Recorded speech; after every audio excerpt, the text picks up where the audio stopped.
Kanongpo Constituency COVID-19 Committee menta kasengi kalalek banjungo ya kito kibale home quarantine bat kito gilong ying kibala sa penkerpang yelade kibadon Southly gilong ying hamau kapya bat nongpo propar bat ru kane katim kalalek jungo ru ya ka community quarantine center jong kasenong nongpo propar Hanepali school bat no senyang ya kibasa quarantine kibadon prangut.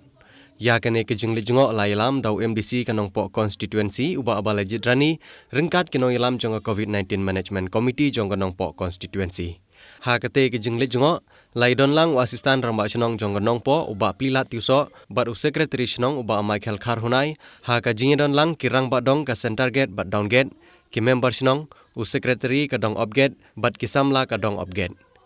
Kumjuru ha kejengli jengok ha quarantine center laidon lang asistan ramba chenong bat u secretary chenong bat irang badong down gate kumju ki member bat ki volunteer chenong. Layo kejingkran Aiman Sim nau MDC kanongpo constituency ha baro artli ki jaka ya ki bosong quarantine menta kasengi.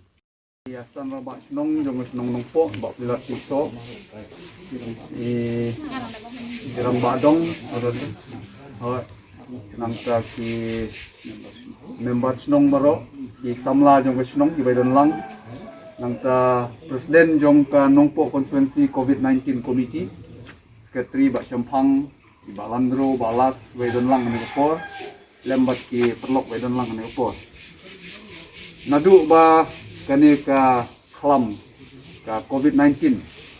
kalau yok ban rung ha kani ka jela ka jungi nakaliang jong ka nongpo constituency ni kum girong ni khmat rangkat bagi nong yalam ngila